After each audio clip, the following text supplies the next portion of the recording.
So Bob viewed San Francisco Bay as a treasure and the South End as its most precious jewel, but a gift to be shared among all. Bob was most proud of an annual swim event that he put together and started in 2007 for a group affectionately known as the Arizona Kids. Our next speaker is Joe Zamitis, the coach of the Arizona Kids. He'll be joined by Braxton Bilby, who swam from Alcatraz at age 7, the gate at age 8, and did a round-trip Alcatraz at age 9.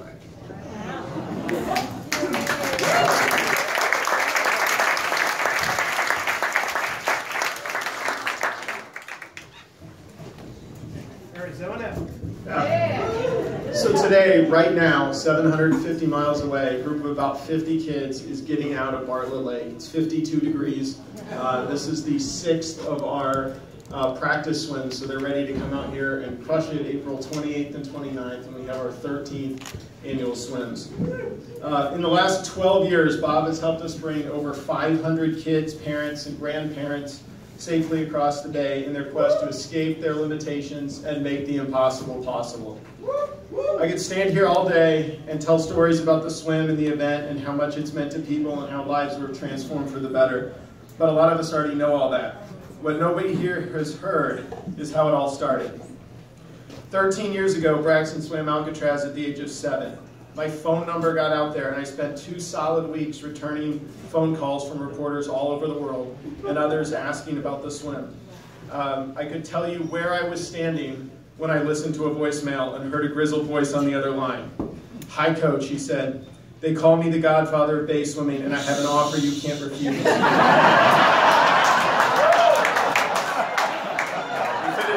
He finishes with, "Call me at your convenience."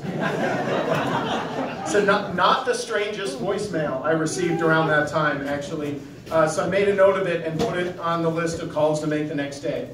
Less than an hour later, my phone rang again and I answered it. "You didn't call me back yet." So I guess at your convenience means different things to different people. But he explained his offer. He wanted Braxton to come out and swim the Golden Gate Bridge he was hosting, become the youngest swimmer to swim the gate. After an awesome swim under perfect conditions, I asked him my question. Said, over the summer I had about a dozen kids on my team say some of the variation of, can I do Alcatraz like Braxton did? And said I'd see what I can do. So I asked Bob if he could help me put together an event, and so we might have a dozen kids just come out for this one-time event. So we had 50 the first year, and it was too much fun to stop there. We had 60 the next year, and on the 3rd year we added the Golden Gate at Bob's suggestion. He said, at Alcatraz, that swim's okay, but the gate swim's special. But some of the stories from the events that I can't help sharing, the kid whose injured shoulder during training wouldn't stop her, so she did the whole swim with a kickboard. The story of her tenacity later landed her a college scholarship, writing an essay about Bob and his inspiration. There was a 10-year-old girl who was big for her age and getting to the point at school where kids started noticing her weight. But after one weekend, her persona at school was transformed from being the fat kid into being the Alcatraz kid. And I can tell you, I was standing right on the beach over there with Bob the 2nd year when a jogger came by. We just finished our 2nd year of swimming. And he said, "What's going on?" And we told him. His jaw dropped. He said, "It's you guys." He said, "A year ago this week, I'd just gotten back from the doctor with a terrible diagnosis. I was smoking, pre-diabetic, 80+ pounds overweight. I was feeling sorry for myself and turned on the TV, and on the news there was a story about kids from Arizona swimming Alcatraz.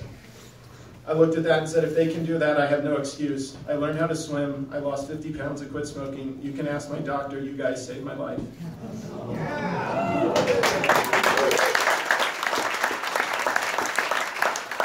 Then Bob turns and turns to me and says, "You've got something special here. You got to keep it going." Yeah. So here we are for year 13 coming up. And it's a day like today that can remind us about how amazing life is and how full of possibilities it is, and also how fleeting it can be. They say that you die twice, once with your last breath and later on when someone says your name for the last time. Well, Bob's no longer with us. His life lives on through his family, and his spirit lives on in our community as we celebrate and remember his life. And Bob's spirit stays alive in all of us as we move forward. Every time we push on in those challenging circumstances, his fighting spirit stays alive. Every time we refuse to accept less than the best we can possibly give, his uncompromising spirit stays alive. Every time we go beyond the minimum and pour ourselves into something of value for the good of others, his spirit of giving and selflessness stays alive.